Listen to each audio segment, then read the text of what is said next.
Estamos aqui mais uma vez, né, reunidos para um evento promovido pela graduação de Fisioterapia Hospitalar da Faculdade de Santa Casa. Desejo as boas-vindas, professor Leonardo está aqui conosco essa noite, professor Giovanni também, que é o coordenador do nosso curso de Fisioterapia Hospitalar, com ênfase em unidades de alta complexidade, e tem sempre trazido nomes muito fortes, né, para falar aqui para o nosso público baiano, e não poderia ser diferente nessa noite. Então, sejam muito bem-vindos, professor Leonardo. E antes da gente começar a ouvir o professor Leonardo, está todo mundo aqui ansioso para começar a ouvi-lo, queria falar um pouco da nossa faculdade, né? O professor Tarcísio falou um pouquinho aí na abertura da Faculdade de Santa Casa, né, que foi autorizado o início de suas atividades em fevereiro desse ano e a gente está iniciando com os cursos de pós-graduação. E no ano que vem iniciaremos as nossas graduações em fisioterapia, enfermagem e psicologia.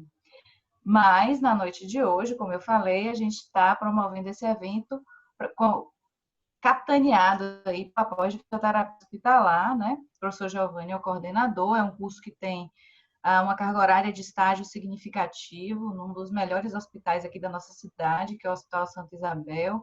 Esse é o grande diferencial do curso, é o carro-chefe, né, Giovanni? Ele pode falar disso mais tarde, mas quero dizer que é um prazer recebê-los aqui nessa noite. Eu sou Juliana, coordenadora do curso de fisioterapia da faculdade, e quero apresentar o palestrante de hoje à noite, né? Vamos lá.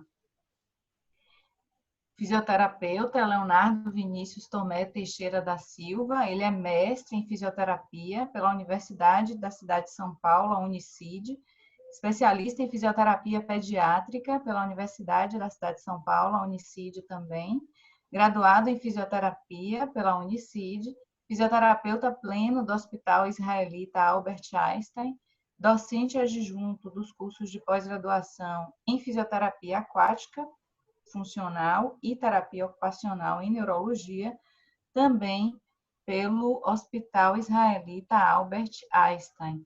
E quem irá mediar o nosso evento na noite de hoje será o professor Giovanni Assunção, fisioterapeuta, coordenador da nossa pós-graduação de fisioterapia hospitalar, doutorando e mestre em fisioterapia pela Unicid, pós-graduado no formato residência em fisioterapia pneumofuncional com ênfase em UTI, especialista em fisioterapia e terapia intensiva pelo COFITO, professor da Universidade Católica do Salvador e fisioterapeuta do Hospital Aliança. Nosso evento ele se divide em duas partes. Na primeira parte, a gente vai ouvir o professor Leonardo, e vocês, durante a fala dele, podem usar o chat à vontade para fazer perguntas. Giovanni aí vai decidir, Leonardo, se vai interferir em sua fala e interagir durante a apresentação.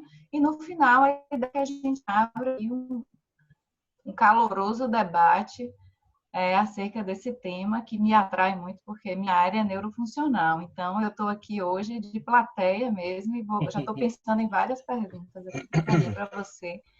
Seja bem-vindo, a palavra está com você, Leonardo. Muito obrigado, professora Juliana. Obrigado, professor Giovanni, pelo convite. Obrigado a Santa Casa pela oportunidade de estar aqui falando para vocês. Eu espero que seja aí um momento de muita troca, né, de bastante comunicação entre a gente. Quero que vocês, por favor, fiquem muito à vontade para me interromperem quando assim julgarem necessário, se for aquela pergunta urgente que não tem como esperar, ou se eventualmente preferirem que a gente discuta tudo ao final, fica bem a critério de vocês, tá? Também quero estender o agradecimento ao colega Leonardo, que é bastante detalhista, e isso é muito bacana, me identifiquei com ele, embora o nosso contato tenha sido bastante breve. Obrigado, Leonardo. Então, de novo, obrigado, Giovanni. Obrigado, professora Juliana. Deixa eu compartilhar aqui com vocês, então, a nossa apresentação.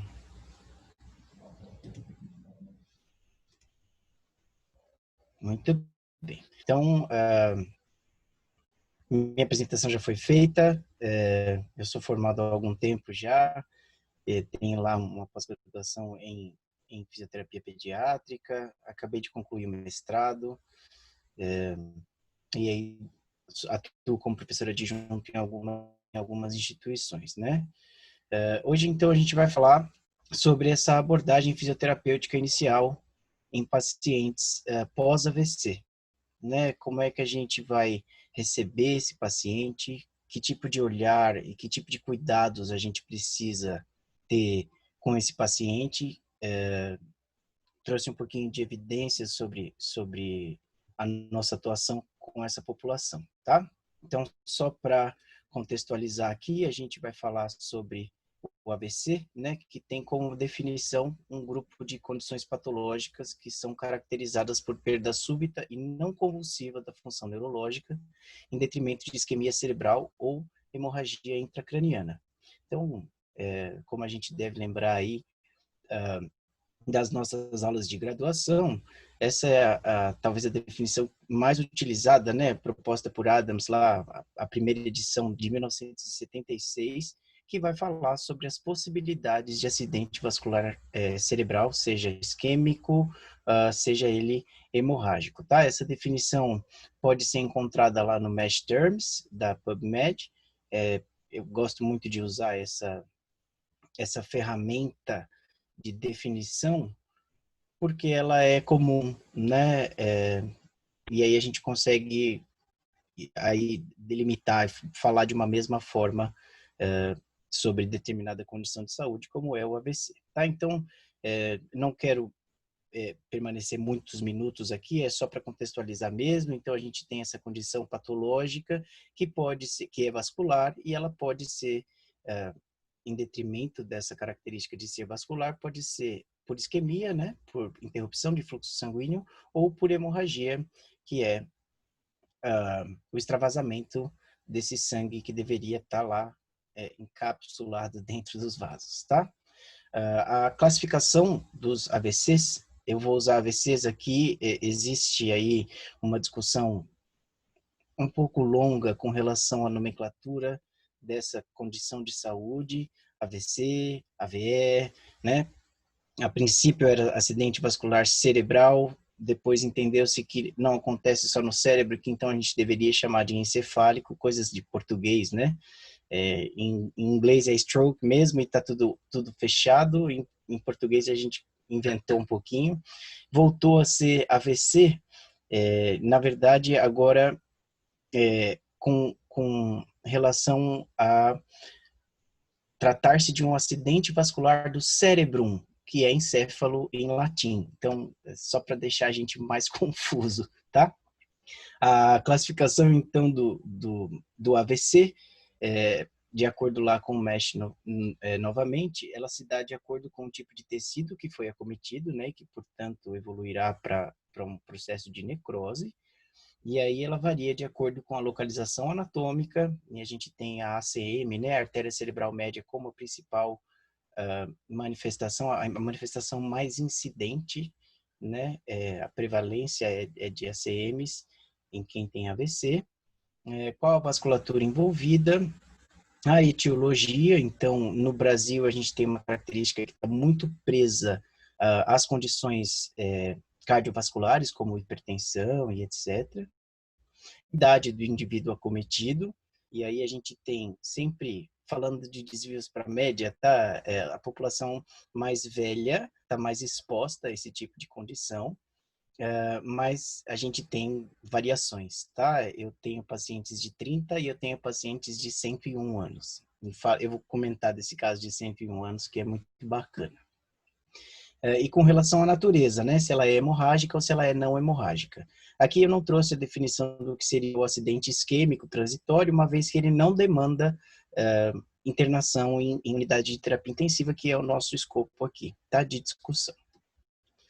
Com relação à epidemiologia, então, o AVC é a segunda principal causa de morte no mundo, então são cerca de 5,5 milhões ao ano.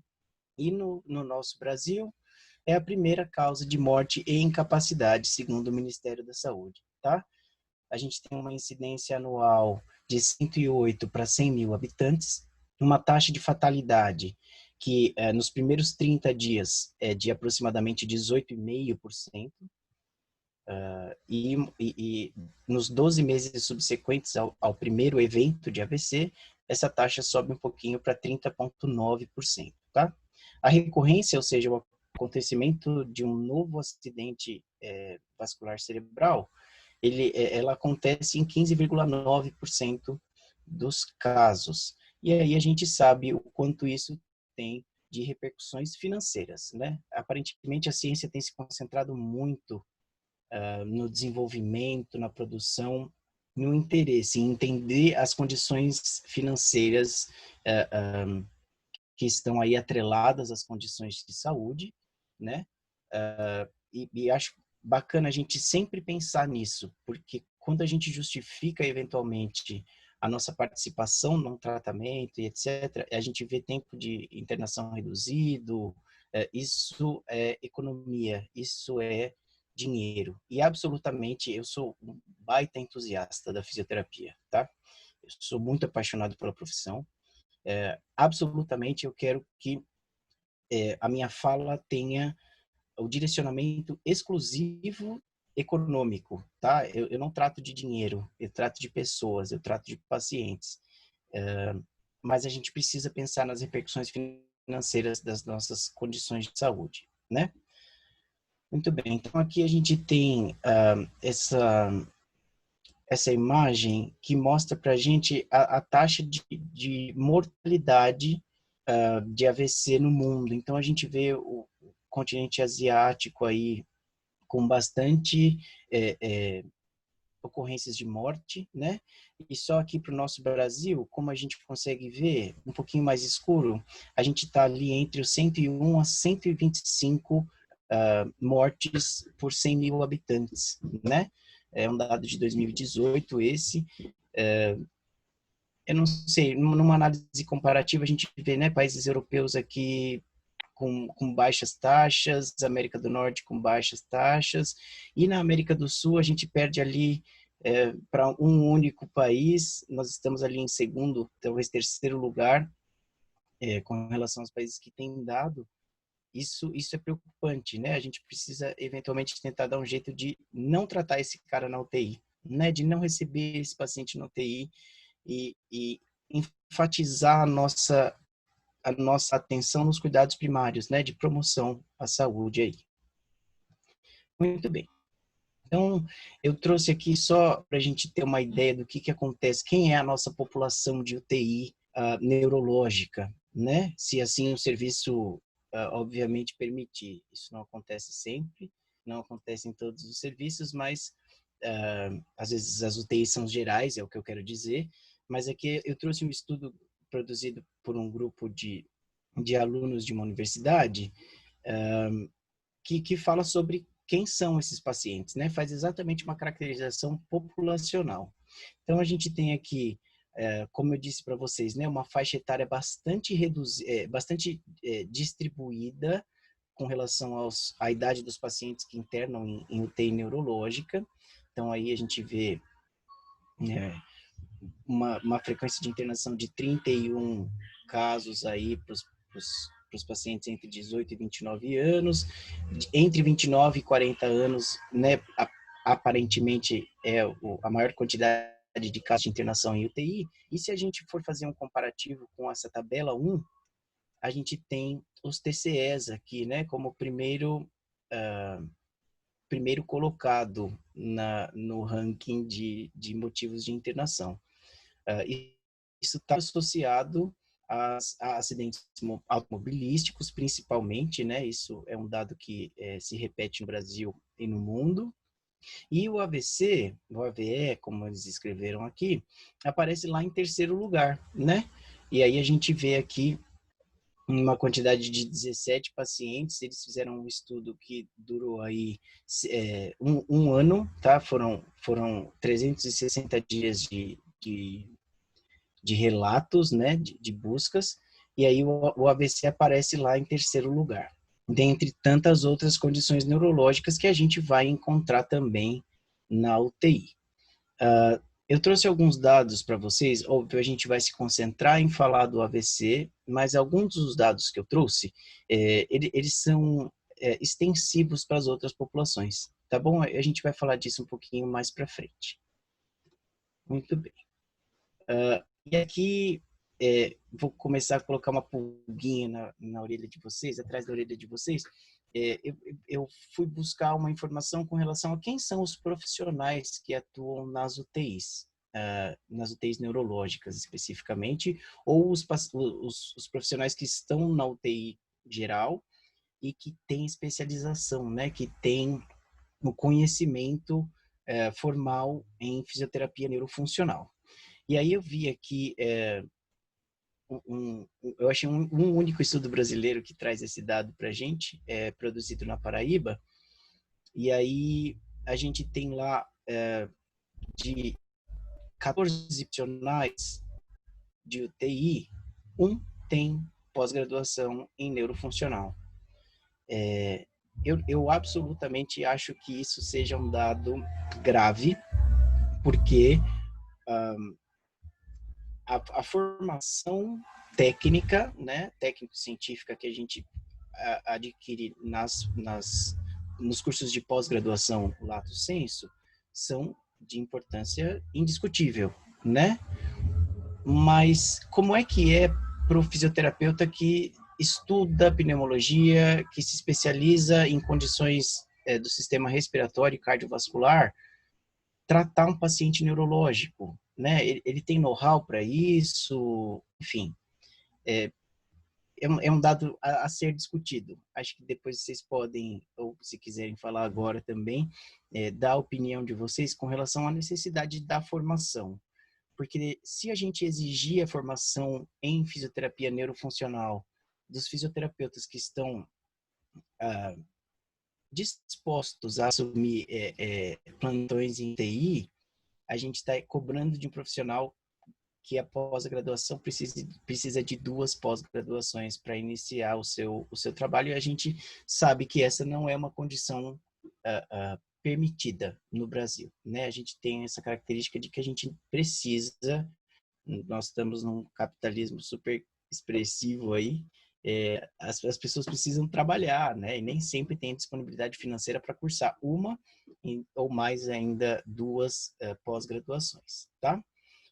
Então, desses profissionais, né, apenas um possui capacitação em fisioterapia neurológica, que é a mesma pessoa que fez a especialização na área. Uma coisa que eu esqueci de pontuar é que, da mesma forma que a gente eventualmente pode cobrar que um fisioterapeuta de UTI, né, que tem lá a sua especialização em pneumologia ou cardiologia, precisa de conhecimento para atender o paciente com AVC, se eu estiver falando de uma UTI geral, onde os pacientes com AVC também serão atendidos, eu preciso do caminho contrário, né? Que é essa pessoa com especialização em fisioterapia neurofuncional, com conhecimentos específicos da área de pneumologia e cardiologia. Então, é difícil, né? É difícil.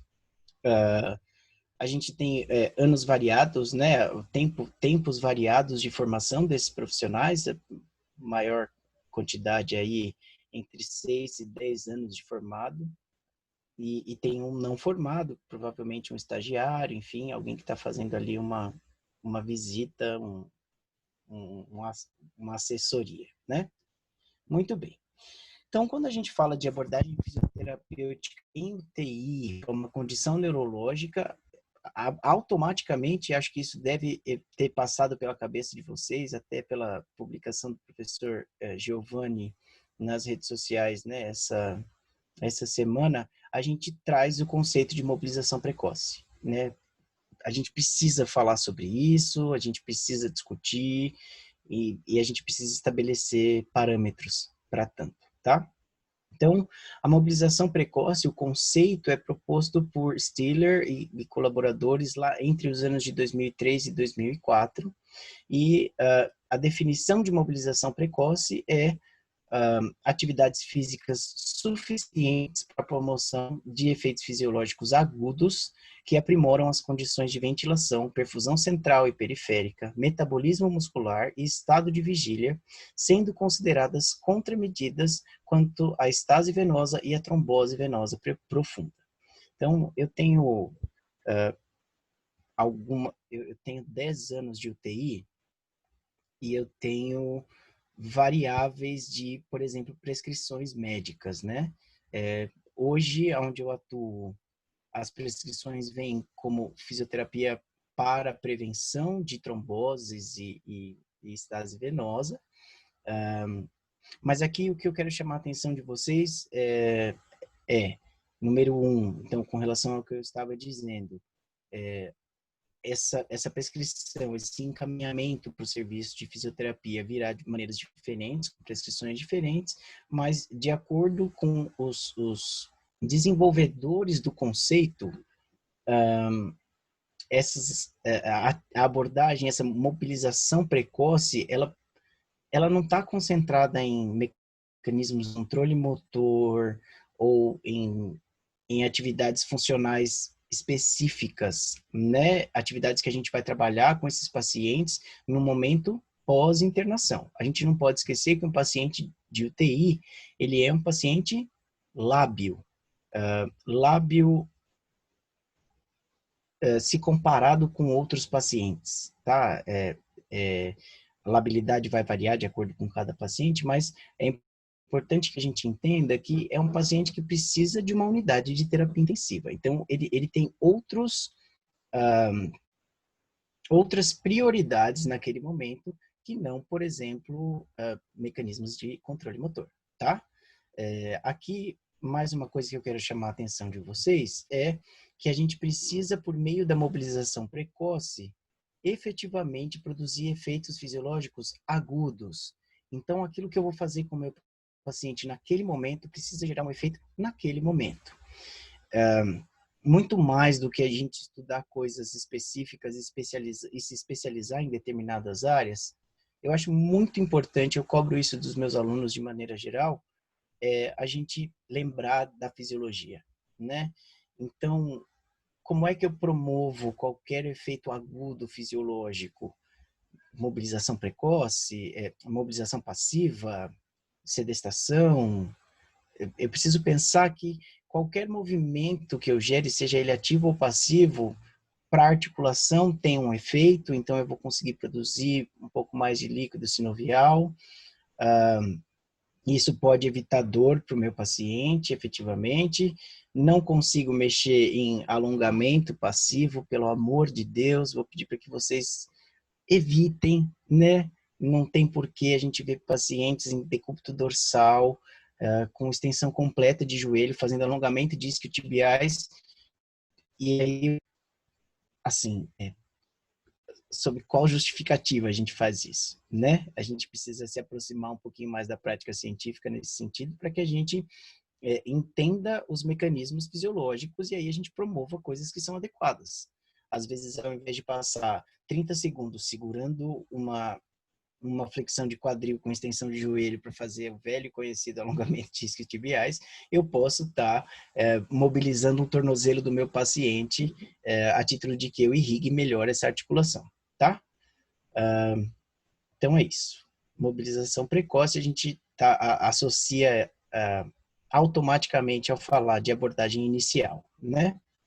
E aí, o que eu trouxe para vocês hoje são as dúvidas que eu tinha e que eu vejo muitos colegas profissionais ainda, que muitos dos meus colegas ainda têm, né? Ainda carregam consigo. Então, às vezes, eu vou falar um pouco da minha prática, tá? O que eu vejo na UTI é o cara que tem lá 5, 6, 7 anos de formado, ele tem a especialização em pneumologia e cardiologia, né? Fisioterapia cardiopulmonar, e aí chega um AVC. E aí o cara para, né? Assim, o que eu vou fazer com esse paciente? A não ser que eu esteja entubado, a coisa fica difícil. Então, eu já discuti muito isso com vários colegas de algumas instituições pelas quais eu passei, e as dúvidas me vieram quando eu estava preparando a apresentação para vocês.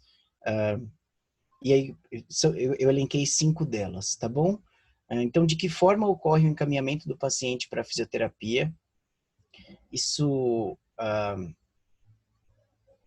às vezes a gente fica meio passivo. Eu vou, de novo, colocar mais uma pulguinha atrás da orelha de vocês com relação a isso. Mas como é que esse paciente chega até o serviço de fisioterapia? Né? Será que assim que ele é admitido na UTI, ele obrigatoriamente precisa ser avaliado? Enfim, a gente vai esperar a prescrição médica, tá? Vamos discutir sobre isso. Então, quais os parâmetros clínicos devem ser considerados antes da avaliação fisioterapêutica inicial? Então, eu preciso olhar para esse paciente que veio para a UTI e olhar o que ali no leito, né? Quando digo leito, eu não estou falando de cama, tá? Leito é o conceito todo, onde esse paciente está inserido. Então, aqui eu preciso, a quais características eu preciso estar atento quando eu for abordar esse paciente. A próxima questão seria como deve ser realizada a avaliação fisioterapêutica, e aí, sob o ponto de vista neurológico, né? Então, como é que eu vou avaliar esse cara? O que eu preciso, quais ferramentas que eu tenho para fazer uma avaliação adequada desse paciente? A próxima questão, qual o tempo após a admissão do paciente? Essa é boa, para o início da intervenção fisioterapêutica. Então, o paciente chegou com AVC, o que eu vou fazer com ele? Eu já começo, chegou UTI, ele já vai para mobilização precoce, eu preciso esperar algum tempo determinado em horas, determinado em dias, em, sei lá, né? Depende de algum parâmetro, vamos discutir sobre isso também. E, por último, quais os recursos fisioterapêuticos, então, que eu posso ou que eu devo utilizar para tratar esse paciente com AVC na UTI. Então, a primeira dúvida, que é de que forma ocorre o encaminhamento do paciente, a minha resposta para vocês será sempre por meio de encaminhamento da equipe médica, tá? Isso, de alguma forma, me chocou quando eu comecei a atuar na UTI, porque eu entendia que o paciente é paciente e que eu era um membro de uma equipe de saúde e não de uma equipe médica. Mas legalmente, o médico que admite esse paciente, que assume o tratamento desse paciente, é o responsável legal por esse paciente durante o seu período de internação. Então, ele fica responsável por encaminhar esse paciente aos serviços de fisioterapia. E aí a pulguinha atrás da orelha que eu quero colocar aí em vocês é com relação a fazer parte de uma equipe médica ou compor uma equipe de saúde. Às vezes, quando a gente fica muito passivo com relação a aguardar o encaminhamento da equipe médica, isso isso é permissivo para que a equipe médica eventualmente acabe descrevendo a atuação fisioterapêutica. E isso reduz a nossa profissão a uma condição técnica, né? Então, eu também entendo que isso seja algo que está muito bem estabelecido há muitos anos. Entendo que a equipe médica tem uma responsabilidade legal efetiva, né, com relação ao tratamento desse paciente, mas eu acredito, sinceramente, que se eventualmente a gente começar a ter abordagens que são baseadas em evidência científica e que são comprovadamente benéficas para os nossos pacientes, a gente consiga eventualmente ampliar a nossa representação no ambiente de UTI e deixar de ser passivo. Chegar no serviço hospitalar e dizer, este paciente tem sim indicação para ser atendido pela fisioterapia. Este paciente não tem indicação, né? E aí eu vou promover melhoras tanto para aquele paciente que não tem a necessidade, que não tem a demanda da fisioterapia, vou poder eventualmente me dedicar melhor, me dedicar mais do meu tempo hábil mesmo para os pacientes que efetivamente precisam, né? A gente sabe que isso é uma justificativa em quase todos os estudos que abordam UTI. staff, né? O tempo que esses profissionais têm para ficar com esses pacientes em seus cuidados, sob seus cuidados, que variam, né? Que variam muito de acordo com cada serviço e que acabam apresentando alguma deteriorização de qualidade em detrimento do tempo, tá? Pensem nisso. Acho que a gente tem muito a crescer, a gente tem muito a ampliar a nossa participação, e a gente só vai conseguir isso por meio de dados, né? Os dados precisam ser produzidos de alguma forma. Então, muito bem. Essa aqui é uma partezinha que vai ser um pouco mais longa. Quais os parâmetros clínicos que devem ser considerados antes da avaliação fisioterapêutica específica desse paciente de AVC? Ele é um paciente de AVC, eu concordo, a gente que estuda neurofuncional fica louco para poder mexer, para poder entender, para olhar a tom desse paciente, discutir com a equipe médica, enfim. Mas existem outros parâmetros que precisam ser considerados, tá? Então, em qualquer UTI, esse é um dos dados extensivos aos quais eu me referi no início da aula. A gente tem parâmetros respiratórios, a gente tem parâmetros cardiovasculares e a gente tem parâmetros neurológicos que obrigatoriamente devem ser considerados antes de qualquer abordagem fisioterapêutica específica, como será o caso dos nossos pacientes com AVC. Então, eu fiz uma adaptação de um trabalho publicado pelo Hodgson aqui, lá em 2014, e a gente vai falar sobre esses parâmetros, indicando, então, essa bolinha verde para a atuação de mobilização precoce, efetivamente, quando essa mobilização tem baixo risco de efeito adverso. Então, existe indicação efetiva para essa mobilização. O triângulo amarelo vai expor para a gente potenciais riscos de efeito adverso, mas que podem, eventualmente, ser superados pelos benefícios. Então, isso eu quero falar sobre protocolos depois, tá? Mas o tempo inteiro a gente precisa pensar no que o efeito fisiológico agudo que eu vou promover para o meu paciente pode ser melhor do que o eventual risco de expor esse paciente a algum efeito adverso. E aí vai sempre ficar essa dúvida, esse triângulo amarelo aí na nossa cabeça, tá? A gente pode ou não fazer. Isso depende de cada discussão, de cada paciente, de cada condição clínica.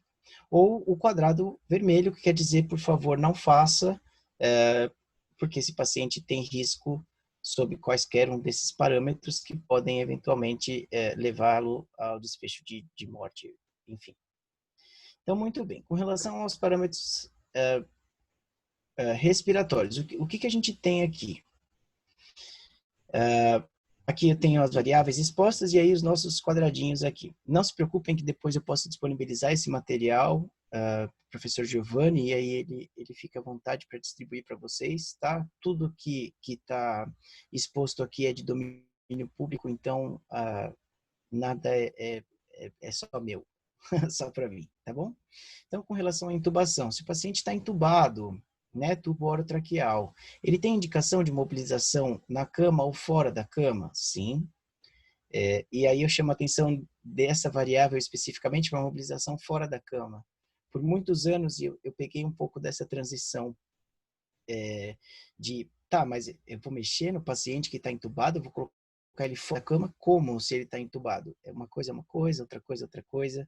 A gente sabe que expor esse paciente a sedestação, por exemplo, auxilia muito na condição ventilatória. Justamente, eu vou pedir licença aos criacionistas, mas a gente foi feito para ficar vertical, né? E aí a gravidade tem uma atividade super interessante com relação aos mecanismos respiratórios, né? Posicionamento de diafragma, a zona de aposição desse diafragma, o quanto eu vou conseguir mexê-lo durante as respirações, distribuição de líquido, enfim, de interstício, pode colocar. Se o paciente tiver, ou, né, considerando o tubo orotraqueal, se ele tiver indicação para sair da cama, tudo bem. Tire-o da cama. Não deixe ele lá, se ele puder. Traqueostomia também não tem nenhum tipo de restrição com relação à mobilização precoce.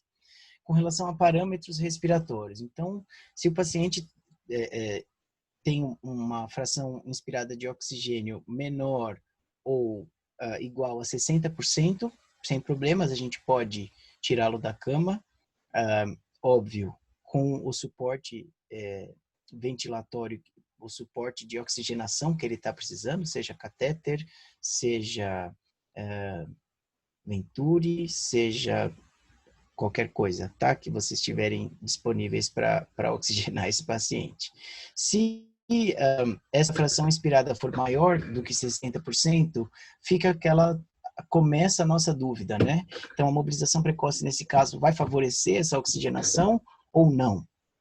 A resposta, pela minha prática clínica, parece muito lógica, que é sim, eu vou conseguir melhorar a oxigenação. Mas isso depende muito de cada paciente, depende da labilidade desse paciente e depende da associação de outros parâmetros, sejam esses parâmetros respiratórios, sejam neurológicos, sejam cardiovasculares, tá? Se eventualmente esse paciente tiver com uma saturação periférica de oxigênio igual ou acima de 90%, a gente tem total liberdade para mobilizar esse paciente.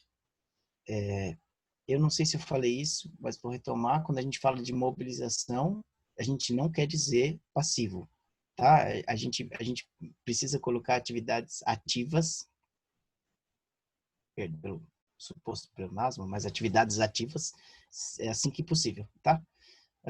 Se houver, então, uma saturação periférica abaixo de 90%, eu questiono para fazer exercícios na cama, e aí os exercícios fora da cama, eles são contraindicados. Isso, eu estou trazendo um dado para vocês, mas que eu acho que essa talvez seja o grande lance dos protocolos, tá? Quando a gente estabelece um protocolo que é baseado num desvio para a média, que é o que a gente quer, né? A gente quer entender como é que a maioria das pessoas vai reagir a determinada condição. Eu preciso avaliar as especificidades de cada paciente, né? Se eu estou falando de um paciente que eu recebi na UTI com AVC, tá?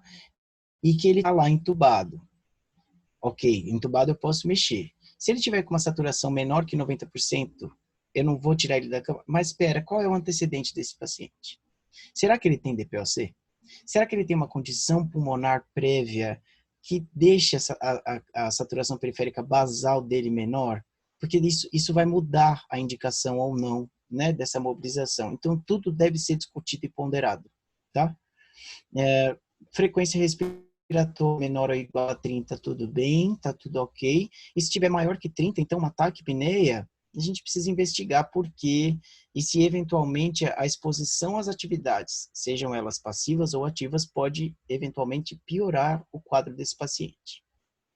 Se esse paciente tiver sob ventilação mecânica, se tiver lá no modo de alta frequência, os exercícios na cama são discutíveis, fora da cama absolutamente devem acontecer.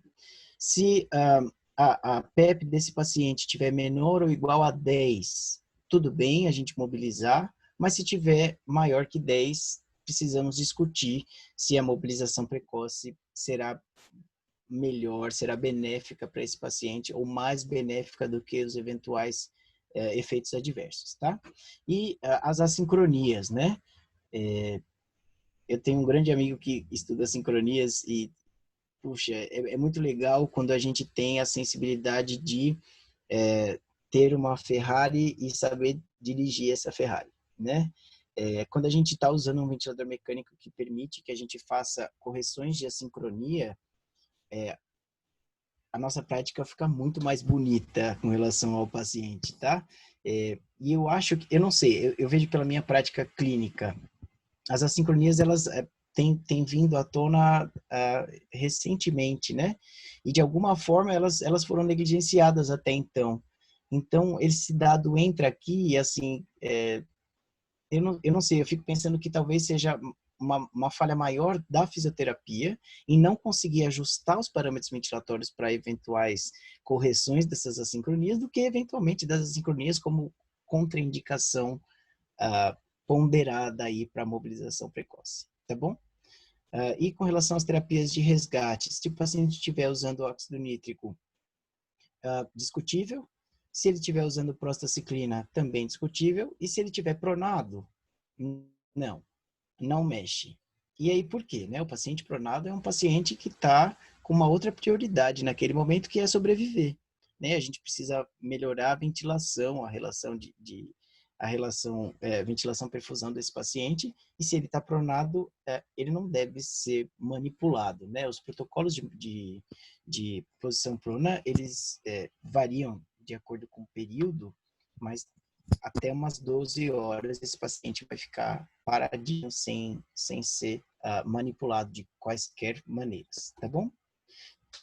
Com relação aos parâmetros cardiovasculares, então o paciente de UTI é um paciente que tem risco cardiovascular? Sim, ele vai ficar lá, ele precisa ser monitorizado justamente por causa desses riscos, né?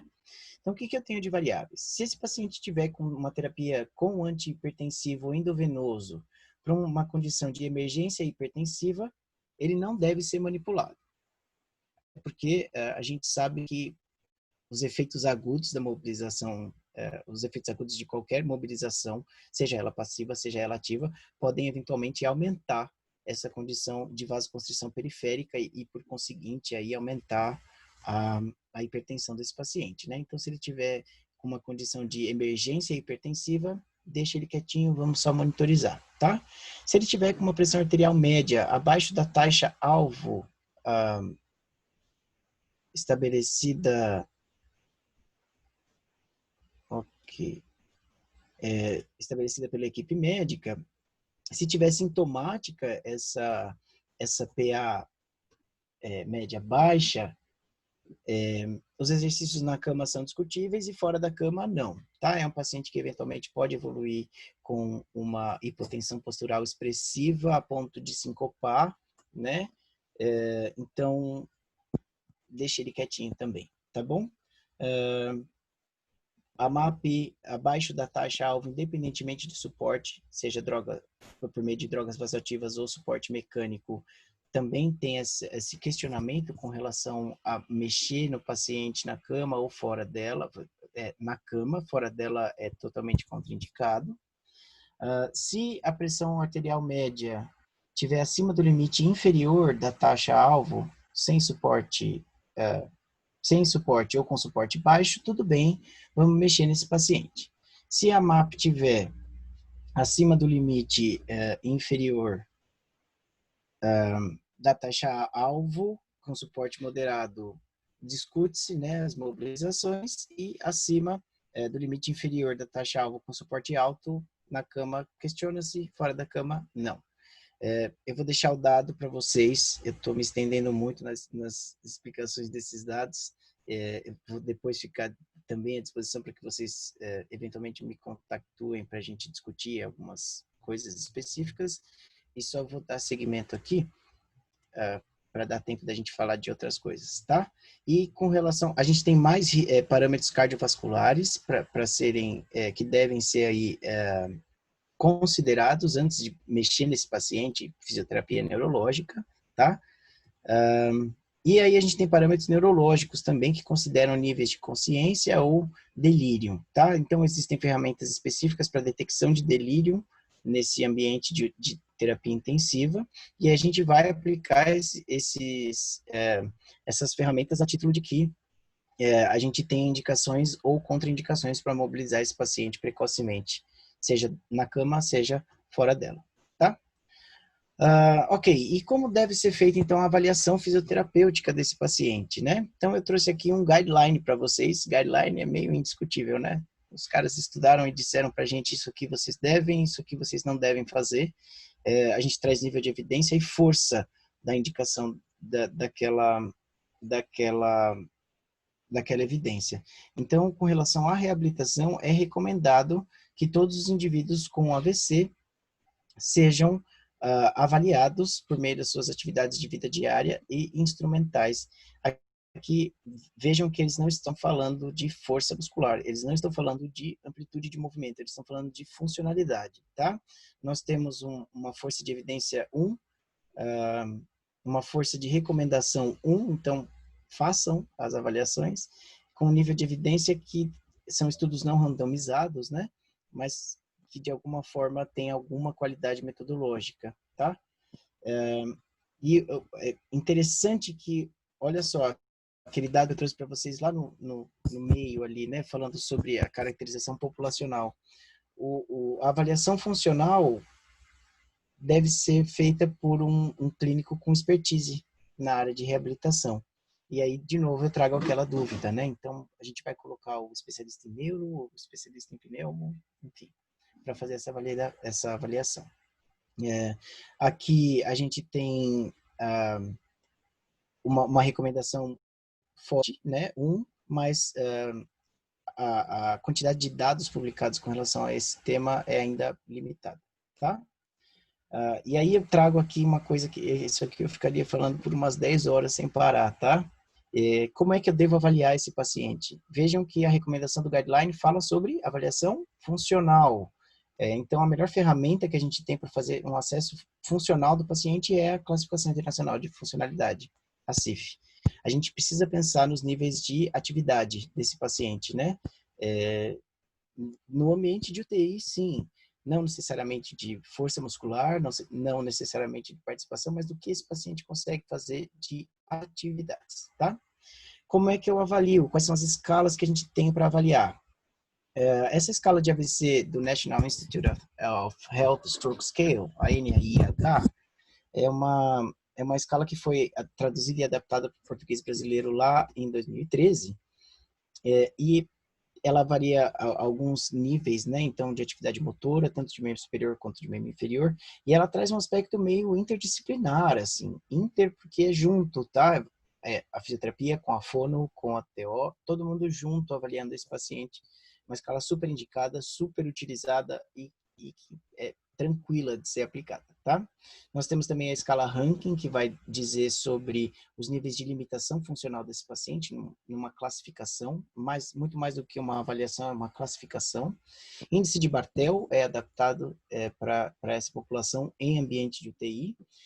E aí eu trouxe, assim, duas medidas que são utilizadas e que são discutíveis, tá? O MRC, o Medical Research Council, a escala muscular, então aquela 0 a 5, força muscular, isso se usa muito, isso foi introduzido nas UTIs para pacientes com condições respiratórias, efetivamente, então as publicações têm muito mais relação, porque tem adaptação para a população respiratória, mas é utilizado, é muito utilizado em UTI neurológica, tá? E a medida de independência funcional que pode fazer parte de protocolos institucionais, tá? A MIF é também super conhecida, tem a sua aplicação de forma simples. Em algum momento, quando você utiliza a CIF por algum tempo, a MIF por algum tempo, você olha para o paciente e já meio que classifica. É bem legal de usar. E são escalas validadas, tá? Para essas populações. Esse dado muito legal, gente, fiquei muito feliz de ter trazido isso para vocês, porque aqui é um dado muito claro, assim, quando é que eu vou começar a mexer nesse paciente? Fisioterapia com a mão coçando, fisioterapeuta que quer fazer esse paciente andar, quer colocar órtese no paciente com 5 horas de admissão de UTI, tá? Nem tomografia o cara fez ainda. Calma, tá bom? Então, ó, é recomendada a reabilitação precoce, né, a mobilização precoce para esses pacientes de AVC. Então, um nível de evidência altíssimo, né, uma força de recomendação altíssima também, com intensidades adequadas, porque isso antecipa os benefícios e tolerância física, né, physical fitness desse paciente. Mas existe um estudo imenso que diz para a gente, nas primeiras 24 horas, não mexam nesse paciente. Esteja ele entubado, esteja ele sob efeito de droga vasoativa ou não. Tá? Esse aqui é o estudo do Bernhardt, foi publicado na Lancet, que é uma revista de muito impacto mundial, né? Lá em 2015, eles estudaram mais de 2.000 pacientes e verificaram que a fisioterapia, a mobilização precoce, feita muito intensamente em pacientes com 24 horas de onset do stroke, do AVC, leva a incapacidades moderadas a severas, está associada com desfecho morte, não reduz complicações relacionadas à imobilidade e não acelera a recuperação de marcha. Então, 24 horas, deixa o paciente quieto. O sistema nervoso dele tem outra prioridade, que é se manter íntegro, tá bom? Nesse momento.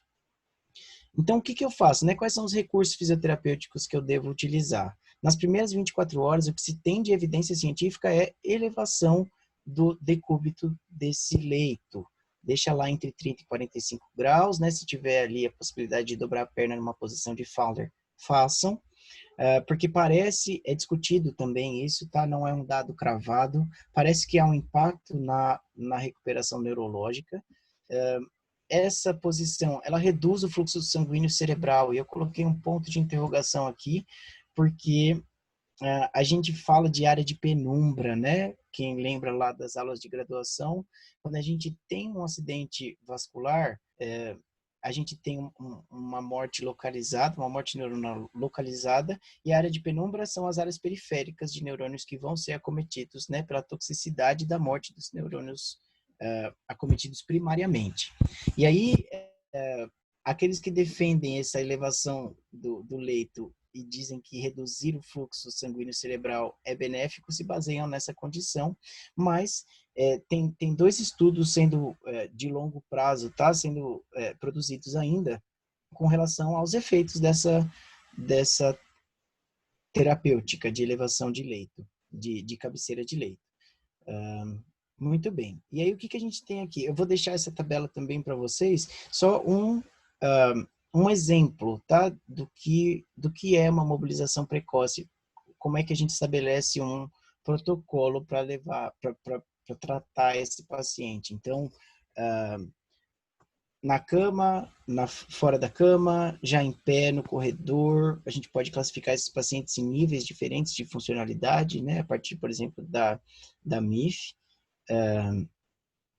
Então, o que eu vou fazer de atividade? Eu vou mobilizar esse paciente passivamente, eu vou colocar ele sedestado. A gente sabe, né? Sedestação beira-leito aumenta ali, a gente provavelmente vai colocar esse pé apoiado. Esse pé apoiado com flexão de quadril aumenta a pressão intraabdominal ali, melhora a zona de posição diafragmática, esse diafragma começa a ficar mais forte e eu consigo efetivamente melhorar a ventilação desse paciente, tá? Ventilação não mecânica, tá? Ventilação normal. E aí esse é um paciente que fica mais apto, mais tolerante à prática de atividades físicas. Exercícios terapêuticos, então, mobilização passiva, quando assim for necessário, mobilização ativa sempre que possível, tá bom? A gente trabalha com exercícios de alcance, então, dissociação de cinturas, eventualmente, se esse paciente for conseguir fazer. Quando a gente dissocia a cintura, a gente treina reações de proteção e equilíbrio, né? Estratégia de tornozelo e etc. Treinamento funcional, então como é que essa pessoa vai se mexer na cama. Muita educação, né? Parece que agora, de uns 5 anos para cá, a lance da educação em dor tem mostrado excelentes resultados, então a gente precisa educar o paciente ou seus familiares com relação ao seu tratamento, né? Empoderar esse paciente com relação à sua nova condição de saúde, que a gente absolutamente não consegue ter muita ideia naquele momento de UTI, porque a gente sabe, por exemplo, que se for uma síndrome piramidal, lá de artéria cerebral média, esse paciente vai ter hipotonia, mas que dali, quando esse AVC for crônico, eventualmente ele vem com espasticidade, tá? Sempre estabelecendo objetivos, né? Então, como é que esse paciente tolera as trocas posturais, se isso tem repercussão naqueles parâmetros que a gente discutiu anteriormente.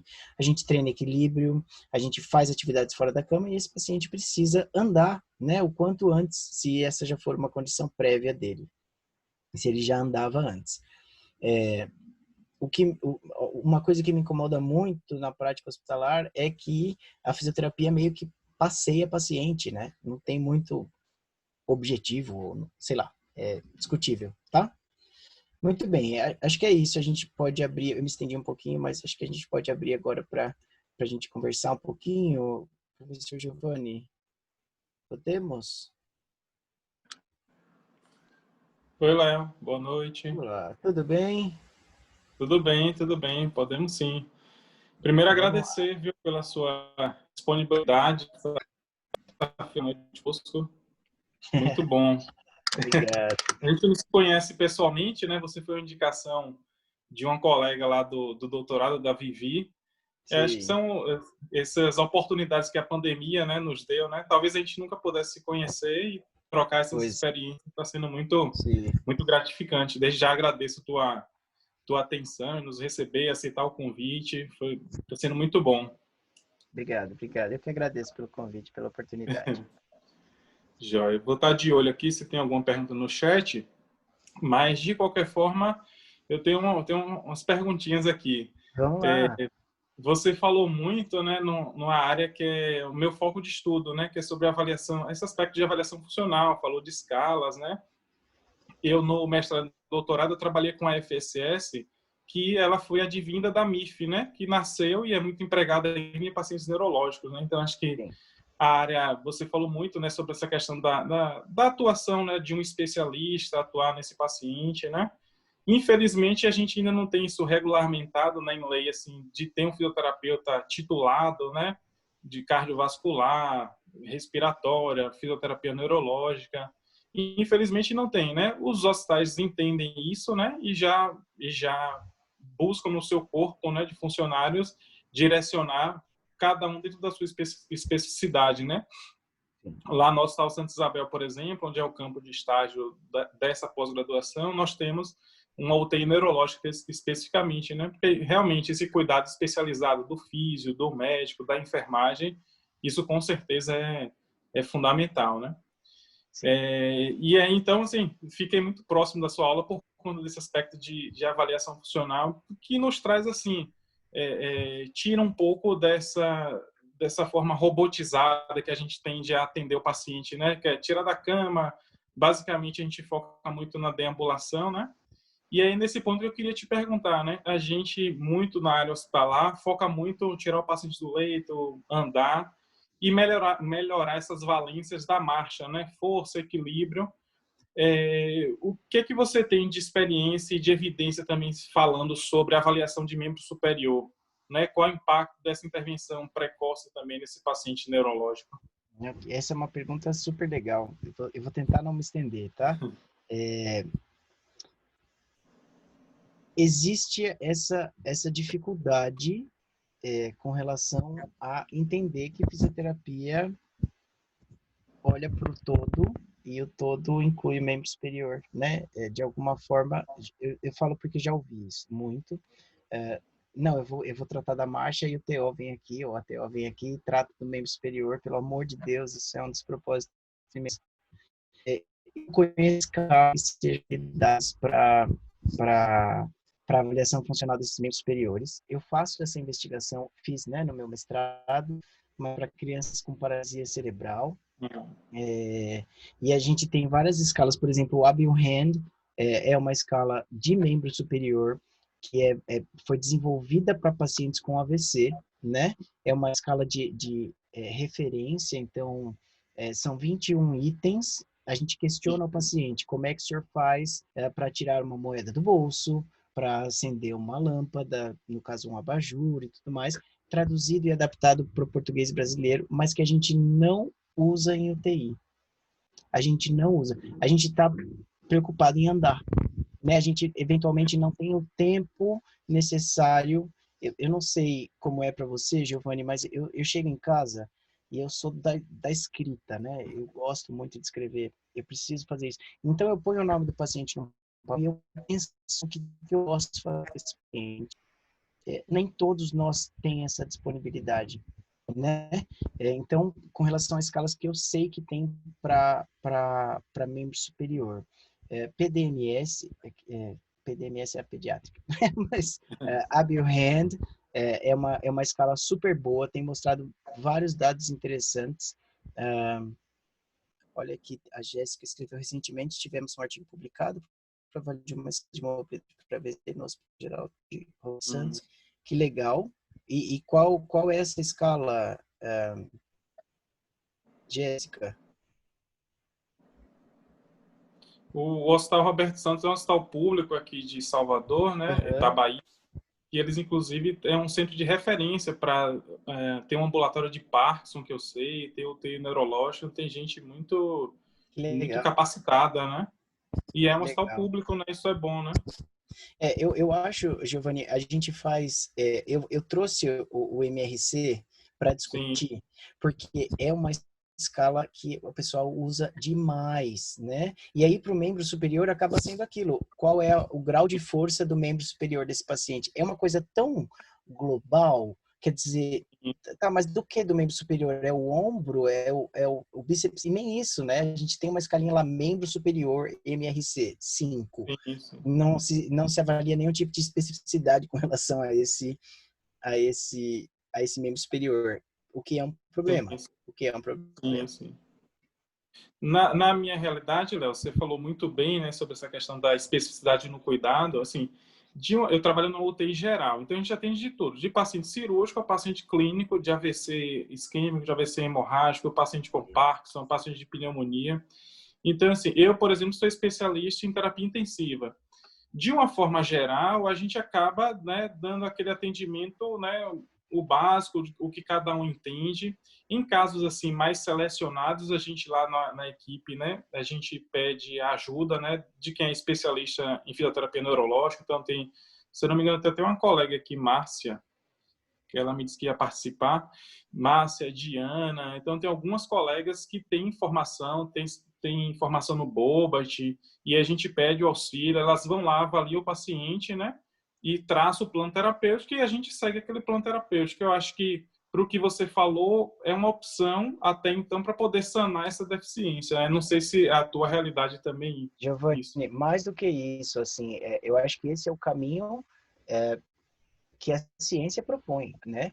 É alguém que é especialista e que tem e que tem o domínio dessa especificidade, ela vai estar junto com você, que tem a expertise dos parâmetros que eu expus para vocês aí. Então, você vai dizer para ela assim, ó, esse paciente tem essa condição, ele tem uma MAP assim, ele tem, às vezes, aquela condição de monitorização, deixa quem é da neurologia um pouco assustado, mas esse é o caminho, é alguém da reabilitação que vem até a UTI, e que faz a avaliação neurofuncional e que a partir da sua avaliação diz, olha, esse paciente precisa, tem essa demanda, enfim, né? Esse é o caminho proposto pelo guideline. Então, acho que vocês Sim, estão num sim. caminho excelente aí. Tem uma pergunta aqui, se o foco ainda é a marcha ou a ênfase na organização biomecânica. Então, é, eu vou falar de protocolos. Eu preciso abrir um parênteses para falar de protocolos, tá bom? Os hospitais, eles trabalham muito baseados em protocolos. E a fisioterapia de maneira geral, né? O protocolo, ele é desenvolvido para tratar a média, para tratar a grande população. Mas a gente esquece que o protocolo, ele é um direcionador. E ele não é um limitador de atuação.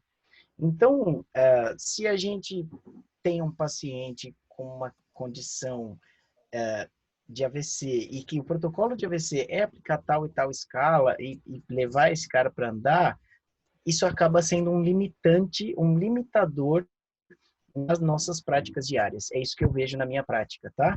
Então a gente tem lá uma receitinha de bolo pronta na nossa cabeça, que é o seguinte: paciente qualquer um de UTI, ele vai, quando possível, o mais rápido possível sentar, o mais rápido possível ele vai ser transferido para a poltrona e meio que acaba aí a nossa atuação. E aí o próximo colega que assume o plantão, ele vai manter a conduta, que é 2 horas de poltrona, e assim que possível esse paciente vai ser submetido à deambulação, mas ajuste biomecânico, isso é de uma fineza, eu acho sensacional. Eu busco isso para os meus pacientes, particularmente, mas isso não é uma realidade da nossa prática. Infelizmente, não é. Sim, sim, sim. Eu acho. Cecília fez uma pergunta aqui sobre um comentário: a força muscular e a praxia fina é o que mais demora para recuperar em pacientes de sequela de AVC. Por que será? Será que é porque não damos o foco necessário dentro do ambiente hospitalar? Olha, um dos estudos que eu trouxe para vocês é aquele que fala sobre a caracterização populacional. Eles perguntam para os profissionais o que fazer, então, para melhorar a funcionalidade desses pacientes no discharge, né? Na alta hospitalar. E aí a menina, não sei, né? A pessoa diz, não, tem que começar logo, colocar logo uma órtese nesse paciente, porque ele tem AVC. Então, assim, ela reduziu uma condição de saúde AVC a um AVC de artéria cerebral média ou de qualquer condição extrapiramidal e está assumindo que esse paciente precisa de uma órtese. Não é isso. E Cecília, sua pergunta é muito legal porque as medidas que são utilizadas, olha como uma coisa puxa a outra, né? O Giovanni perguntou sobre o que a gente usa para avaliar o membro superior. Nada. A gente usa MRC. E aí você vem com essa coisa da praxia fina. Por que demora? Talvez seja falta de atenção? Talvez seja, mas a gente não mede. A gente não mede praxia fina no ambiente hospitalar. Se a gente pudesse medir essa praxia fina no ambiente hospitalar e eventualmente atuar nessa praxia fina, a gente teria resultantes funcionais diferentes, tá? Existe aí a professora Sandra Loche, quem não tem contato, por favor, né? Ela está além da nossa esfera, mas me veio com são práticas que são executadas fora do país, né, lá no Canadá, sobre a identificação de pathways, né, de caminhos específicos de identificação de funcionalidade. Então, o que a gente tem de marcador biológico que pode identificar o bom prognóstico do membro superior, por exemplo? A gente já tem que para o AVC a extensão de punho é um bom marcador prognóstico, mas isso é de desconhecimento geral, né? Uhum. Quem sabe desse dado? A gente precisa falar mais totalmente sobre isso. Vou chamar aqui para o nosso bate-papo Juliana, que abriu a nossa sessão. Juliana, ela é especialista em fisioterapia neurológica também, então acho que ela também pode contribuir um pouquinho. Ju, você está aí ainda? O teu microfone está desligado. Esqueço às vezes. Então, Leonardo, parabéns pela sua fala. Eu trabalho com neurofuncional mesmo, mas na área hospitalar nem tanto, principalmente com AVC. Minha experiência maior recentemente é com TRM, mas AVC ambulatorial, realmente, trabalhei muitos anos com isso. Eu fiquei aqui refletindo muito nesse final aqui do debate, né, falando sobre essa questão do membro superior e a funcionalidade e tal, mas eu considero que no ambiente hospitalar a gente tem uma série de outras questões, né, que envolvem o paciente, né? Por exemplo, a prevenção das complicações relacionadas com a imobilidade. Você trouxe um pouco isso na sua fala. Eu não sei como é a sua realidade em São Paulo, mas às vezes aqui, dependendo do hospital que você trabalha, né, você atua, o profissional sai com uma lista enorme de pacientes para atender num turno, e muitas vezes a gente tem que fazer escolhas, né? O que eu vou priorizar? Né? E muitas vezes o que a gente acaba priorizando é realmente tirar o paciente do leito. A gente entende que ele sentar no leito, ficar de pé, andar, conseguir ir para o banheiro sozinho, já vai vai livrá-lo de uma série de complicações, né, relacionadas ao imobilismo.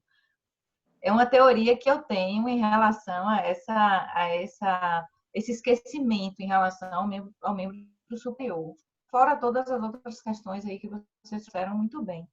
Mas eu tenho uma pergunta assim, de ordem mais da sua experiência e da unidade que você trabalha, Leonardo, que é um hospital de referência, né? O Einstein é um hospital que tem, né, recursos que muitas vezes a gente não tem acesso em outras partes do país, e aqui em Salvador não seria diferente. Eu queria que você falasse um pouco da infraestrutura da unidade que você trabalha, se vocês têm recursos tecnológicos, né, de suporte, por exemplo, externo de peso, enfim, algo que facilite essa atuação do fisioterapeuta no contexto do hospital, com pacientes mais restritos, né, com menos possibilidade motora de estar saindo do leito, enfim. Tá. Fazer parte dessa instituição é brilhante, eu adoro. Tenho várias coisas para dizer sobre sua fala, Juliana, que é muito interessante, né? A primeira coisa é assim, eu entendo, eu já trabalhei, o primeiro hospital que eu trabalhei, eu saía com uma lista para atender 21 pacientes em 6 horas de plantão. não, né, não há condições de se fazer isso. O COFITO não incentiva esse tipo de prática. Teoricamente, cada um de nós tem que ficar paciente por no máximo 10 procedimentos, não são pacientes, são 10 procedimentos por período. E conforme eu fui me desenvolvendo na carreira, eu consegui atingir outros níveis de hospital e aí as coisas começam a se adequar melhor àquilo que o nosso conselho define, né? Eu entendo que até hoje, às vezes, você vai pegar um paciente que tem uma demanda de tempo, você vai ficar 40, 50 minutos dentro desse leito, e isso vai tirar tempo do próximo. E aí a minha resposta para isso, como entusiasta da fisioterapia, é como é que você definiu a prioridade daquele paciente? Se a gente tem um leque tão grande, uma falha tão grande na avaliação desse paciente, absolutamente a gente vai conseguir definir qual é a prioridade desse paciente e aí que ele entra no protocolo da marcha e nós viramos passeadores de paciente, né? Então, o mais importante, talvez, eu tenho uma queda, acho que assim como o professor Giovanni, uma queda por instrumentos de avaliação, porque fica muito mais simples, a partir do momento que eu avalio o paciente, eu determinar qual é a demanda daquele específico paciente, né? O protocolo já está estabelecido, mas o que eu consigo enxergar além desse protocolo? O quanto esse protocolo é direcionador e não limitador, de novo, né? Com relação aos recursos do Einstein, o que a gente tem, e eu falo porque já estive em todas as situações de prática, tá? Tanto os pais sem nenhum tipo de recurso, quanto agora o Einstein, que tem muita coisa. A gente tem cicloergômetros que fazem atividades assistidas. Então, bem como os respiradores, para quem é da pneumo, tá? Bem como os respiradores que fazem ventilação assistida, né?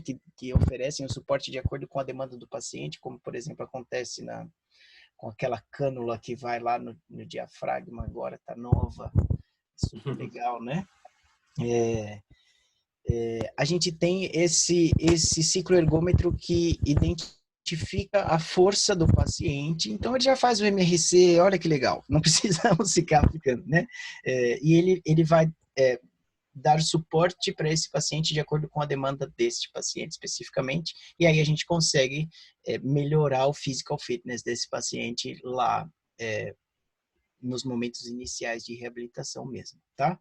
Além disso, a gente tem as macas para fazer vivências em posições verticais, e a gente sabe o quanto isso é importante. Então, tanto do ponto de vista neurológico, né? Se a gente falar em input sensorial de proprioceptor, quanto do ponto de vista fisiológico, ventilação mecânica, função vascular, né? De vasculatura periférica, de função cardíaca, enfim, essas marcas para posicionamento, né, os stands de posicionamento do paciente são muito legais. O que é necessário para esses casos é como os pacientes de AVC, se eventualmente for um AVC hemorrágico, eles ficam mais sujeitos ao risco de hipertensão intracraniana. Hipertensão intracraniana é um limitador, lá nos nossos parâmetros, vocês vão ver, é um limitador bem expressivo da nossa atuação. E aí a gente precisa fazer uma monitorização de PA a cada 20 graus de elevação dessa cama, né? Para a gente verificar como está se comportando a pressão intracraniana desse paciente, como está se comportando a pressão arterial desse paciente, porque eventualmente a gente aumenta muito, enfim. Quando a gente... Eu acho que o grande lance que me chamou a atenção de produzir essa aula nesse momento é que associaram fisioterapia com desfecho morte. Uhum. E muito, eu acho, eu vou reproduzir uma fala do professor Leonardo Costa, que é outro brilhante da área, né? Muito se faz na fisioterapia porque a gente não mata, né? Fisioterapia não mata. Uhum. E agora a gente sabe que imobilizar paciente com AVC com 24 horas mata. Então, por favor, quando a gente começa a lidar com um desfecho mais sério, ou talvez de maior impacto, eu não sei o quanto isso é para cada um sério, gera impacto para cada um, mas a níveis econômicos, nacionais, mundiais, tá? O os desfechos funcionais são importantes, né? Tanto quanto ou mais importantes do que a morte. E aí a gente fica nessa. O único dado concreto que eu trago com relação à mobilização precoce desses pacientes é não mexam nesses pacientes com 24 horas. E depois disso, mexam bastante nesses pacientes, né? Mas as especificidades relacionadas a essa prática ainda estão sob investigação. A gente precisa de cientistas nesse país, nesse mundo. É verdade. Na verdade, Muitos mais. Inclusive, sim. aqui na faculdade, a gente tem incentivado bastante a prática baseada em evidências, né? E nosso primeiro módulo foi esse, foi super pulsante, né, Giovanni? A gente vê que Sim. os profissionais estão ávidos por esse conteúdo e só precisam ser instrumentalizados mesmo para colocar isso na prática. Você trouxe duas coisas assim super valiosas na sua fala que eu queria comentar rapidamente, Giovanni. Eu sei que o chat está fervendo aí depois que a gente colocou lenha na fogueira, né? Essa coisa da quantidade de pacientes por turno, né? Eu acho que é uma briga nossa e a gente precisa de mais engajamento político na nossa profissão para a gente conseguir consolidar, né, essas conquistas, essas determinações. E o que está rolando aqui no chat, o que você falou, concordo plenamente, né? A gente precisa se posicionar, a gente precisa mostrar o quanto que a nossa intervenção é valiosa nos desfechos funcionais dos pacientes, o quanto que uma intervenção, como Maíra trouxe aí, essa abordagem sensório-perceptual na fase aguda, o quanto que ela é valiosa para que esse paciente se reorganize, né, motoramente. Uma série de elementos que a gente não consegue fazer saindo com 21 plantões no bolso do jaleco para atender num turno de 6 horas. Então, é realmente algo que a ciência vai nos ajudar nesse caminho, né? De comprovar, de mostrar e provar que realmente a nossa intervenção faz toda a diferença nos desfechos dos pacientes. Assim, fico super feliz com a sua fala. De fato, a gente tem aqui em Salvador uma unidade de AVC que funciona no hospital público e elas têm uma produção muito interessante e uma difusão de conhecimento nessa área aí da atenção do paciente agudo, que é muito legal e que gera desenvolvimento também e fortalecimento dos fisioterapeutas dessa área, né? Esse debate, eu até comentei com o Giovanni aqui enquanto você estava falando, o fisioterapeuta especialista em respiratória, em neuro, né? Acho que às vezes a gente também entra muito em quadradinhos, né? E também isso não é legal, mas eu acho que trabalhar no UTI geral é um desafio sempre, mas é importante que o fisioterapeuta que está lá, por mais que ele seja especialista em respiratória, em UTI, unidade de terapia intensiva, ele seja sensível a essas questões, né? E que ele busque oferecer um atendimento minimamente próximo do que está preconizado aí nas diretrizes, como você trouxe, né? Então, Perfeito. O ótimo a gente ainda não tem, mas a gente consegue adaptar muito bem à realidade, né? Sim. Basta ter vontade, né? Que você diz, eu vou para casa pensando no meu paciente, o que eu vou fazer com ele? Sim, sim. É muito legal, Juliana. Isso, até se a gente for pensar assim, uma gestante saindo do nosso escopo, tá? Uma gestante, ela nunca vai procurar um neurologista. Ela vai procurar um obstetra. O paciente com AVC, ele não vai procurar o cara do pulmão, ele vai procurar o cara da neuro. Então, as práticas de fisioterapia aqui no Brasil, a gente tem essa formação que é contígua, né? A gente é fisioterapeuta, sabe um pouco de tudo, tá apto a atender tudo, mas em outros países o que a gente tem é os profissionais que são terapeutas respiratórios têm a sua demanda, os fisioterapeutas têm a sua demanda. São coisas diferentes. E nos ambientes de UTI fora daqui, esse amigo do qual eu falei para vocês, ele teve uma vivência fora e me contou um pouquinho sobre... ele participou de uma vivência no Children's Rainbow Hospital. E aí ele trouxe para mim que o fisioterapeuta ele vai passar, ele vai avaliar o paciente e ele vai dizer para o técnico em fisioterapia o que esse cara tem que fazer com o paciente. E é mais ou menos por esse caminho que eu acho que a gente tem que ir, porque na nossa prática de passeador de paciente, né, de seguir protocolo com cabresto e etc., a gente vira técnico, a gente esquece a nossa especialidade. porque a gente tem que tocar uma correria de coisas. E tudo bem, né? A demanda é aumentada. Essa é a nossa realidade. Talvez o perfeito, como você muito bem colocou, o ótimo não exista, mas a partir do ótimo que eu tenho como parâmetro, qual é o meu caminho?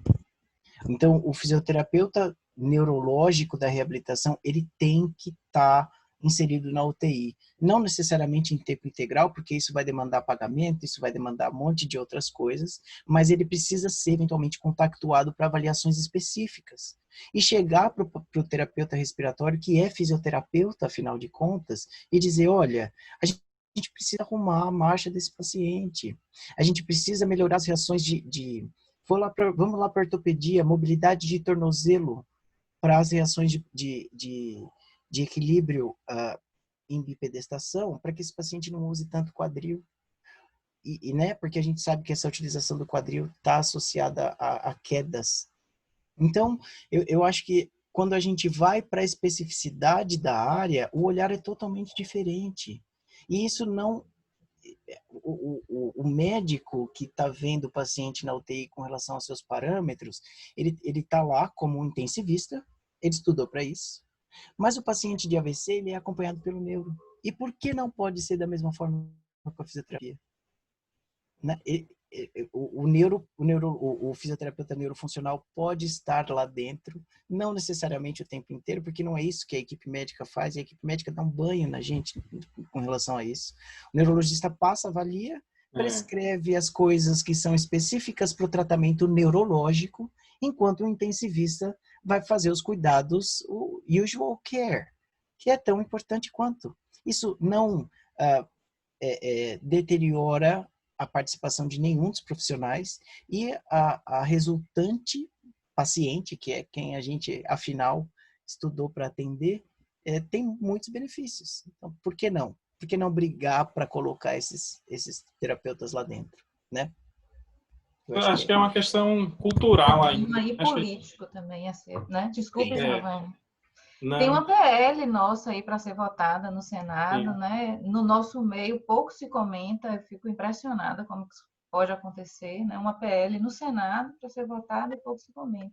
Então, assim, é um caminho que a gente precisa construir mesmo, de fortalecimento da profissão, de engajamento, de validação, inclusive através da legislação, né? Dessas práticas e, enfim, aos poucos a gente vai construindo isso, mas eu ainda acredito que o caminho realmente é a ciência, é a comprovação, é a evidência de que isso faz a diferença no desfecho, né, dos pacientes. Sim. Isso é uma questão... Giovanni, que nada. Se empolga. Uma questão, acho que cultural, né? Acho que à medida que a gente for amadurecendo, a profissão é muito jovem, né? 51 anos esse ano de regulamentação, né, no Brasil. Acho que à medida que for amadurecendo, as evidências serem mais consolidadas, o fisioterapeuta entender de prática baseada em evidência, né, que não é prática baseada em artigo, acho que também isso é importante destacar, né? Acho que a tendência eu vejo como a gente tem muito caminho para evoluir, né? Sim. E essa questão, essa comunicação entre a equipe é fundamental, porque o contrário também existe. Quantos pacientes também de sequelas neurológicas a gente vai avaliar para fazer um treinamento muscular respiratório? Pacientes com AVC mesmo têm super evidência, né? O treinamento muscular respiratório melhora a capacidade funcional e às vezes você está focando na marcha, em outros ganhos e está esquecendo do músculo respiratório, né? Puxar a sardinha para o meu lado também. Sim, sim. Às vezes, Giovanni, eu sou o cara que quebra o protocolo, né? Eu sou super criticado com relação a isso. Mas eu olho para o paciente e às vezes eu acho que é um paciente que vai se beneficiar mais de um treinamento, por exemplo, de fortalecimento isométrico de abdominal, porque eu sei que isso vai ajudar a mecânica ventilatória e também vai ajudar a manutenção do equilíbrio em posturas verticais. E aí, eu ao invés de colocar esse cara para simplesmente andar, eu vou fazer um treino mais específico, né? Eu coloco um ambiente, uma superfície instável, eu faço apoio bipodal, eu faço apoio unipodal para esse cara fazer uma ponte, eu faço um treino de mobilidade pélvica, de antirretroversão pélvica. E, assim, é um detalhe que a gente às vezes perde, porque na sequência do protocolo, o que é? Paciente apto a sair do leito tem que ir deambular. É, verdade. E aí, ambulação é subcortical, para quem é da neuro sabe disso, né? Muito pouco a gente tem valorizado fases da marcha normais. A gente sabe, tibial anterior desse paciente provavelmente vai ser acometido se ele tiver uma lesão extrapiramidal cerebral média, que é a mais comum, né? E aí eu vou querer o quê? Melhorar a fase de apoio ou sabe, de contato inicial, ou eu vou querer colocar esse cara para andar? Porque é subcortical. Às vezes a gente faz tanto o paciente pensar na marcha do AVC em ambiente de reabilitação que ele para de andar legal. Porque ele está tão preocupado em fazer uma marcha perfeita ou próximo do que seria normal. Quem definiu normalidade para isso? Mas ele está tão preocupado que ele corticaliza uma coisa que não deveria, que é automática. Né? Aí a gente fica meio largado. Como é que a gente vai discutir isso naquele momento, assim? Vamos colocar o cara para aí em um treino qualquer, coloca uma prótese, uma órtese, desculpe, uma órtese nesse paciente para no corredor. Não sei, Verdade. não sei. Acho que tem muito a se desenvolver ainda nesse sentido, né?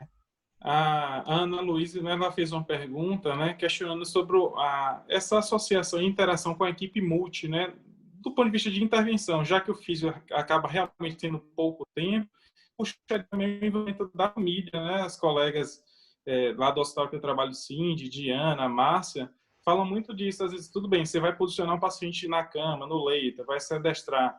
Você tem que se adestrar também do lado que a família chegue para estimular aquele lado hemiparético. Às vezes o paciente é heminegligente. Então, o envolvimento da família, o treinamento da família também é primordial para uma recuperação adequada, né, desse paciente. Né? Isso é exatamente aquilo que eu falei com relação... Tem várias coisas aí na nossa prática que precisam ser aprimoradas. Então, a gente tem visto, muito tem sido publicado com boa evidência, educação, né? O quanto empoderar o paciente com relação ao conhecimento da sua condição de saúde melhora a condição funcional desse paciente, né? Por exemplo, no desfecho dor, aulas de neurofisiologia para pacientes com dor lombar, né? Olha só aonde a gente foi. Como é que o cara leigo vai ter uma aula de neurofisiologia da dor e vai melhorar? Sim, eles melhoram. De alguma forma, eles entendem o que está acontecendo com eles, eles passam a ser mais participativos, ativos na sua reabilitação, né? Então, quando a gente fala em educar paciente, educar família, eu acho que isso é meio básico. E aí eu coloco a pergunta aqui, quantos de nós usam o seu tempo para empoderar os pacientes? Para contar para o paciente, com relação à sua expertise profissional, que é funcionalidade, o que se espera, o que pode, o que não pode acontecer, qual é a chance. A gente tem muito dedo para falar, olha, eventualmente o senhor não vai conseguir andar, ou a gente não quer frustrar o paciente, mas aí não frustrá-lo significa alimentar uma esperança falsa. Vamos lidar com essa condição de saúde de uma forma mais orgânica, né? Mais natural e de sentar com esse paciente. Acho que a primeira terapia eu me sinto muito mal em entrar num quarto e dizer muito prazer, eu sou Leonardo, dei uma olhadinha na sua tomo, vamos ver como é que o senhor tá. E ele tá lá assim, sem saber quem é Leonardo, sem saber qual é a proposta do fisioterapeuta Leonardo para ele. Então, eu preciso sim educar esse paciente, eu preciso sim educar essa família. E, assim, com relação ao início da sua fala, de tratar com a equipe multidisciplinar, olha, se a gente não está pronto para lidar com a enfermagem, para lidar com a equipe médica, para lidar com a psicologia, fono, etc., então a gente não tem que estar no ambiente hospitalar. Porque o ambiente hospitalar ele é interdisciplinar, é full time, né? É 24/7. Não tem como você tirar a sua participação ou dizer agora é hora da fisioterapia. Não, peraí. Esse cara tem remédio para tomar em horas determinadas pela equipe médica. Essas medicações serão administradas pela equipe da enfermagem. No Einstein, a gente conta com uma equipe de posicionamento que é formada por técnicos de enfermagem. Então, eles têm um treinamento super bacana. eles fazem posicionamentos excelentes, rodízios que seguem protocolo de 2 horas com pacientes com baixo risco de lesão por pressão e de 1 hora para pacientes com alto risco de lesão. E aí, assim, posicionamento da fisioterapia é da TO ou é da enfermagem? Não, posicionamento é do paciente. E se você, com a sua expertise, pode favorecer alguma coisa, vem comigo, né? Vem comigo para a gente fazer isso pelo terceiro, pelo consumidor do nosso trabalho. Então, a gente precisa, assim, a gente precisa trabalhar junto. Eu não vou nunca fazer qualquer inferência com relação à medicação, porque eu não sei. Né? Não é essa a minha área. Eu não vou inferir nunca com relação a cuidados de ferida, porque essa não é minha área. Da mesma forma que ninguém vai me dizer o quanto, vou trazer de novo, a reação de equilíbrio desse paciente está prejudicada, porque essa é a minha área. Né? E aí a sua percepção médica pode me dizer assim, esta medicação tem efeito vestibular. E aí eu sei que para fazer um treino de equilíbrio eu vou precisar de outros inputs além do vestibular. Entende? É muito raciocínio. Eu acho que tem uma preguicinha aí, né, da fisioterapia nesse sentido, mas é um raciocínio muito amplo, porque o paciente de hospital, ele é um paciente muito completo. Ele é muito complexo para se enxergar. E se a gente se limitar a uma percepção de que eu trabalho sozinho, agora é fisioterapia e eu posicionar, eu vou fazer e acontecer, assim que você sair de lá, a enfermeira vai puxar a roupa desse paciente para poder fazer as higienizações e colocar as medicações, e ele vai, se for um caso crônico, voltar com a hipertonia.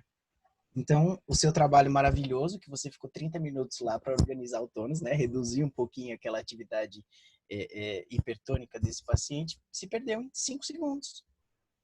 Então, a gente precisa muito mais do que conversar, a gente precisa entender qual é o papel do outro e a gente precisa orientar esse outro com relação ao seu papel, né? Assim, olha, eu acabei de organizar o tônus desse paciente, então qualquer mobilização precisa não ser brusca, porque qualquer coisa abrupta vai levar esse paciente a voltar a uma condição de espacidade aumentada. Isso é ruim. Então, Perfeito. Ótimo, é isso. Léo, a gente já passou das 9 horas, o papo quando é bom, né? Acaba voando as horas, né? Sim. Assim, tem algumas perguntas, eu acho que eu vou encerrar, né? Fechar a sessão pelo avançar da hora e tudo mais. Okay. Mas, assim, foi muito rico a participação do público. Agradecer demais os comentários bastante científicos, né? Bastante cuidadosos, né? Agradecer a participação dos alunos da pós-graduação de fisioterapia hospitalar, de fisioterapeutas, gente bem conhecida, né? Aqui na região de Salvador, na Bahia, Márcia, que é minha colega, Maíra Castro, que é também uma fisioterapeuta de mão cheia, trabalha com neuro e UTI também. Então, foi bem proveitoso e, é claro, sua participação que trouxe grandes esclarecimentos, né, com esse cunho científico, trouxe também sua experiência. Era justamente isso que a gente queria, né, debater na noite de hoje, né, e acho que a gente conseguiu, com grande louvor, né, alcançar esse desfecho, né. E agradecer também a professora Juliana, toda a equipe da Santa Casa, o professor Tarcísio, o Leonardo, né, que entrou em contato contigo para fazer os últimos ajustes aí. Acho que foi tudo da melhor forma possível. Agradecer muito a você, a cada um de vocês, e principalmente a você, Leonardo. Obrigado. Eu vou mais uma vez agradecer o seu convite, Giovanni. Eu fico muito feliz em estar aqui. É muito bacana poder contribuir de alguma forma com a formação dos novos colegas aí. Professora Juliana, mais uma vez obrigada pelo espaço. Alunos, sem dúvida, são a motivação pelas quais a gente produz esse tipo de material, né? E fica tão querendo falar aqui até domingo. Muito obrigado pela participação de todos. Eu vou, de novo, tá? O meu e-mail ficou no último slide da apresentação. Eu vou reforçar com o professor Giovanni. Ele vai disponibilizar para vocês. Sintam-se totalmente à vontade para me mandar e-mail. A gente conversa, a gente troca. E eu acho que isso é muito enriquecedor para ambos os lados, né? Bidirecional. Então, muito obrigado a todos, viu? Muito obrigado. Obrigado pela generosidade. Muito obrigada, Leonardo. Nos veremos em outros eventos, com certeza. Até a próxima. Obrigada, Giovanni, todos os participantes. Lembrando que a gente tem uma pesquisa de opinião que vai aparecer aí na tela de vocês. Por favor, nos ajudem a fazer eventos cada vez melhores, respondendo esse questionário que vai aparecer aí rapidinho para vocês. Uma ótima noite e bom final de semana a todos. Tchau, gente. Boa noite. Boa noite. Tchau, tchau. Boa noite. Bom final de semana.